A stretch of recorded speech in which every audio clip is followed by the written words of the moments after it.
What's up, everybody, and welcome back. Thank you for taking the time out of your day to watch our videos. And today's video is part 3 of the Reign of Chaos ROC breakdown series. Part 1, if you're new to ROC or you're just not understanding or sure of what the whole point is, watch part 1 because that gives you a brief summary of what it is, how it's structured, what to expect, how long it lasts, and what the whole point is. Part 2 goes over the importance of, before you start placing your buildings and placing your alliance centers and all that, you need to come up with a design idea first. So part 2 goes over some techniques, strategies on how to design where you're going to place your alliance center number 1. You get 4 alliance centers. Alliance center number 1 is your most important. Once that's placed, you do not want to have to move it unless you absolutely have to. And that's the one that you're going to spend the time designing correctly, and then after it's all set up, taking tiles all around it to make sure there's no 2x2 or 3x3 areas for rally points or enemy castles to be placed. So alliance center number 1 is the most important. Now, before I go into this video on how to place buildings, once your leaders, or if you are the leader, after an alliance center has been placed, you got to start placing these buildings here. They're called honor structures, and you have 4 of them. You have the Guardian Fortress, otherwise known as the Barricade Fortress. You have the Assault Fortress, the Coalition Base, and the Frontline Workshop. In a separate video, I will go over the purpose for each of those buildings. But for now, the only thing you need to know for this video is how to place those buildings. Now, before I explain that, there's 2 key things that I want to go over. 1, if ROC hasn't started in your state yet, but you know it's coming up, I would say about a month or at most 2 weeks before, start saving up alliance store points, because you're going to need to purchase a lot of stone. So you need to be saving up all these points so that you can buy a whole bunch of that. You're going to need those to place your honor structures, to build your alliance centers, to repair buildings, to repair your alliance centers. You're going to need a lot of them. So start saving up your alliance store points and only purchase the things that you need if you absolutely have to. The second thing is, you can, shortly before ROC starts, you will get features in your menu for ROC, such as building. And what that does is that's a feature that will give you a list of the alliance centers, and you'll see this up here. Okay, keep note of that because I'm about to explain something to you. Shortly before ROC starts, you will be able to purchase stone in your alliance store. And like I said, start saving up before ROC start. And you can purchase this stone. Once your leaders start putting that in the alliance store, you can go ahead and purchase it, sure. But do not, under any circumstances, donate it here yet. Do not donate any stone until ROC starts. And that's very important because you get points for donating stone during ROC. I explain in part 1, I think, that every member needs to have 10,000 points personally. If you personally want to get rewards at the end of each season, you have to have earned 10,000 alliance ROC points, and your alliance must be in the top 40. So just briefly, like I said, once the stone becomes available and you are able to purchase it in the alliance store, you can go ahead and buy it and get a lot of it, but don't donate it until ROC starts so you can get those points.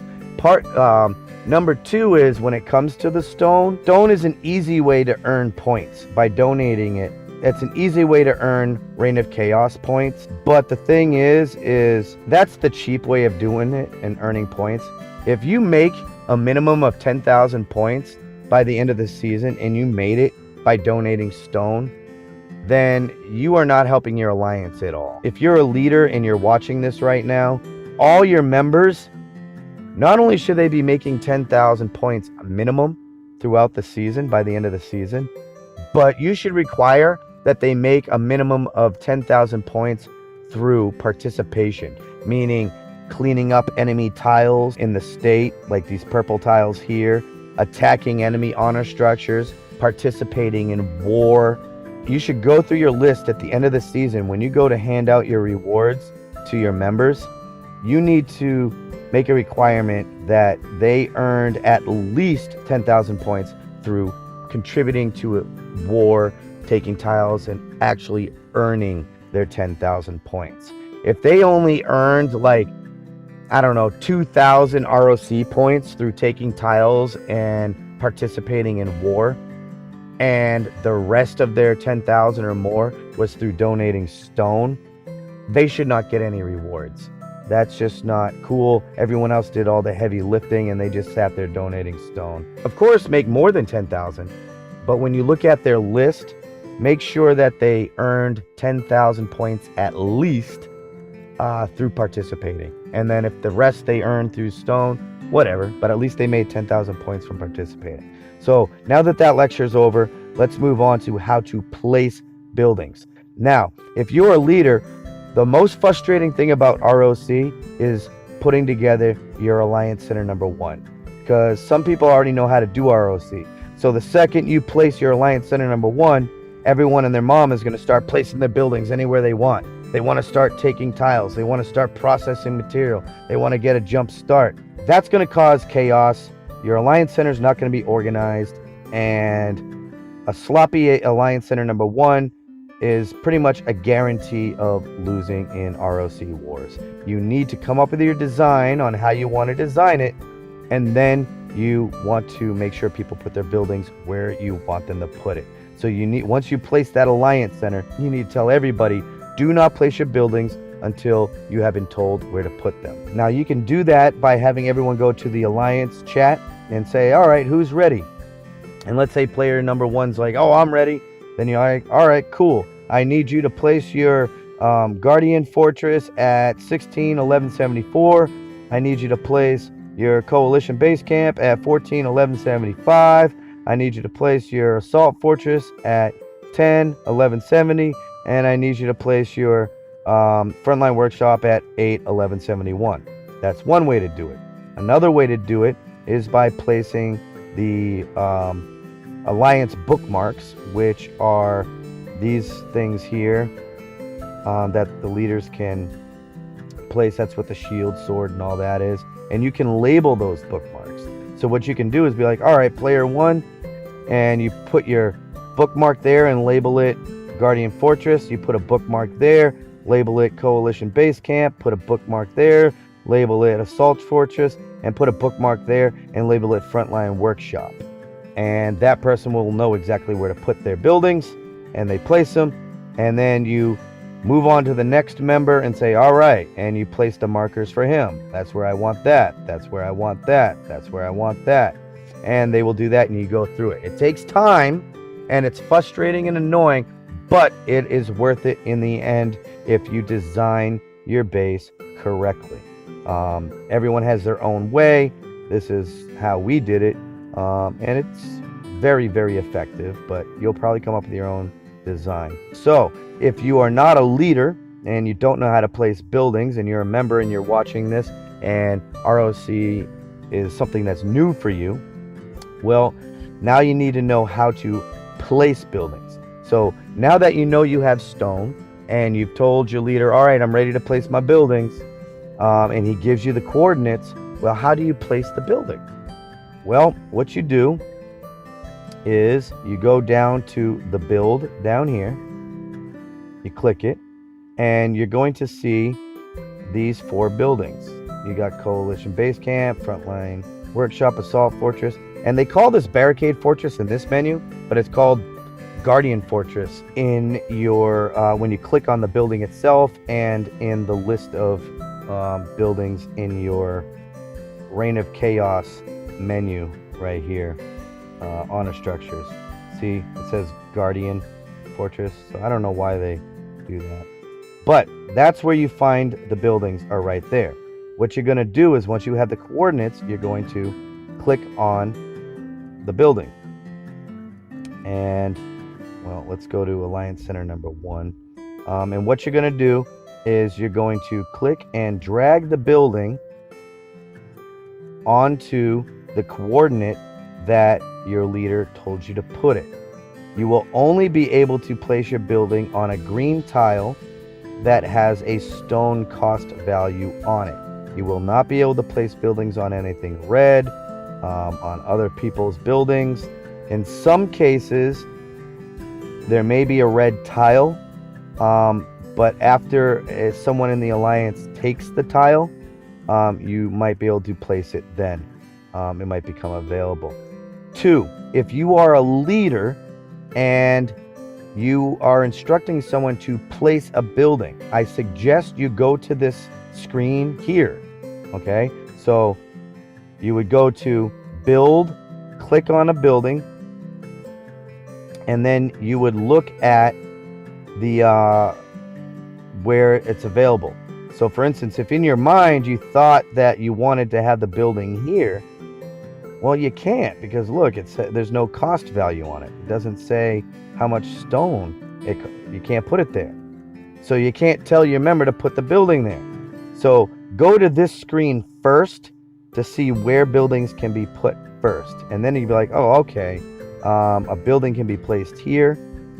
So that's where I'm going to tell them to go. So then you would close out of it and you would get that coordinate 171181, and you would go into Alliance chat and you would tell them where to place it, or you would put the marker there. All right. And if you are a member, like I said, you would click on it and it will usually take you to Alliance Center number 1 first when you're building it, and you would place it. Now, if I'm not mistaken, with Alliance Center number 1, I believe you have to either place your barricade fortress or your assault fortress first, and then you're able to place another building and then another building. I believe if you try to place anything besides what needs to be placed first, it won't let you. And if you're having an issue with it, that's why. It's because a particular building needs to be placed first. So that's how you do it. Click on a building and you do it. Now, let's say Alliance Center number 1 is all set to go. Every member has put their buildings, and it's now time to do Alliance Center number 2. Okay? You cannot place Alliance Centers 3 or 4 yet until you have placed... Oh, and same thing with Alliance Center number 1. You have to, once you place the Alliance Center, somebody has to send troops to it with stone to complete the structure first. And then you can start placing buildings around. You cannot place Alliance Centers 3 and 4 until the one before it has completed construction. Not all the buildings being placed, but the Alliance Center itself needs to be built and completed first. Then you can place the next one. Once that's built and completed, then you can place the next one. Now, when it comes time to placing Alliance Center number 2 buildings, most alliances don't care how it's set up for Alliance Center 2, 3, and 4. And that's because sometimes, especially with war, you might get surrounded by enemy tiles and it's really hard to clean them out. So, oh man, maybe it's best to move the Alliance Center. And if that's the case, well, you don't want to go through the whole process of designing it and making sure it's optimum and all that, because once the Alliance Center gets taken down to be moved, all the buildings disappear and they have to be replaced.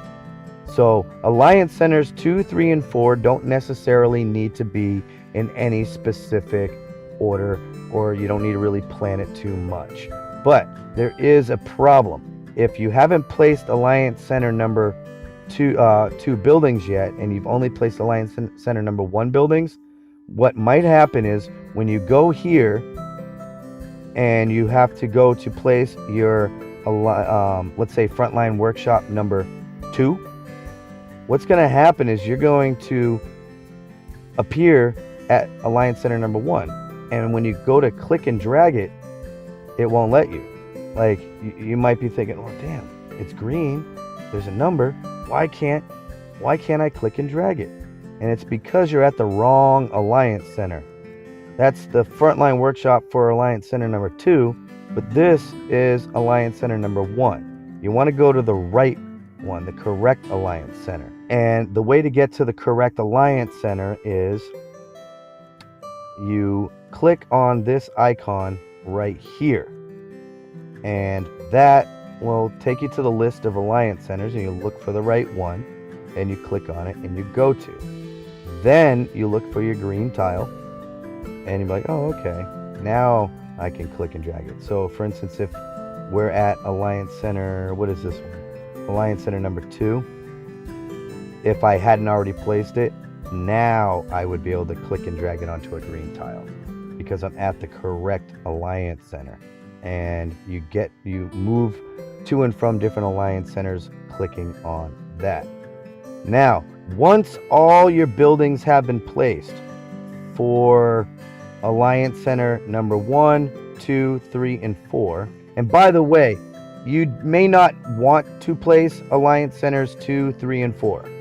If you're a new alliance or you're a smaller alliance, a weaker alliance, the more Alliance Centers you have up, the more points the enemy can get. If they take down your Alliance Center number 1, well, naturally they're going to want to move on to 2, 3, and 4. If you can't even defend Alliance Center number 1, then there is no way you're going to be able to defend 2, 3, and 4.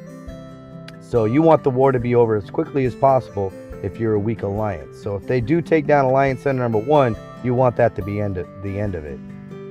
But if you do have all the Alliance Centers up and you have placed all your buildings, you will most likely be left with some more stone in your inventory left over. Well, now you can donate that stone. Like I said, you didn't want to donate stone until ROC started. Well, if you're placing your Alliance honor structures, well, ROC has started. So what you can do is donate the rest of the stone that you have to the Alliance. And you can get those points for it. So there you have it. Another quick rundown real quick on it. Alliance Center number 1, you want to make sure is designed in a way that adds the most defense, is in the right location. You want to make sure all the tiles around it are taken so that there's no 2x2 or 3x3 empty spot for a rally point or a enemy castle to teleport to. You want to make sure that after you have placed your Alliance Center, you tell all your members, do not place buildings until I have told you to do so and where to put them. Then you would let them know by either giving them coordinates in Alliance chat to where you want their particular building. Go one member at a time, if possible. Or, as you can see, sometimes the pattern is obvious. Once people see what you're going for, you can be like, all right, so everyone else place your coalition base camps, because now you see where they go. And they go in this square around the whole thing. And then you say, but don't place anything else once that square is complete. You know what I mean?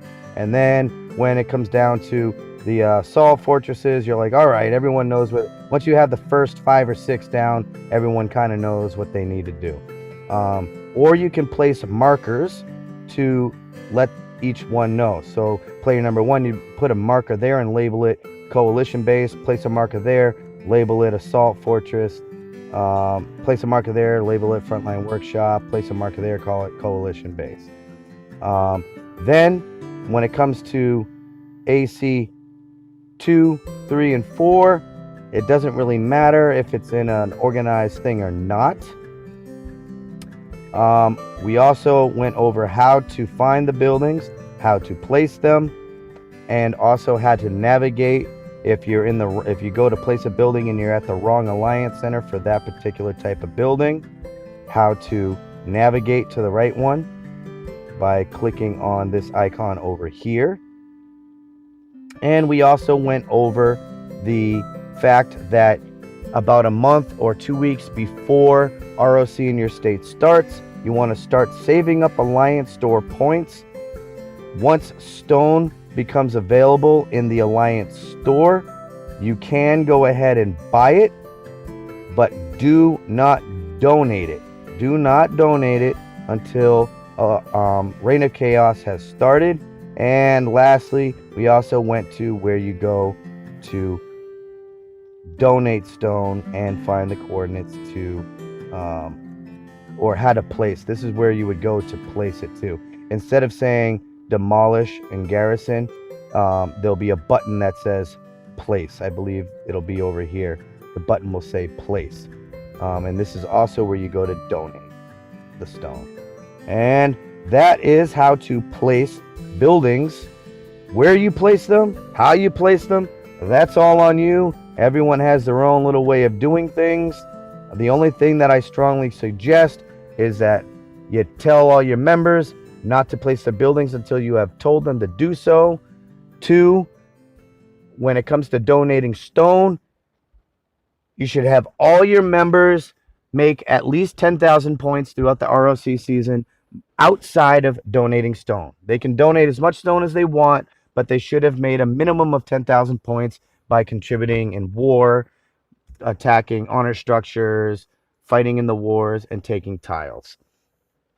And there it is. That's the video for today. Have a good one. Bye.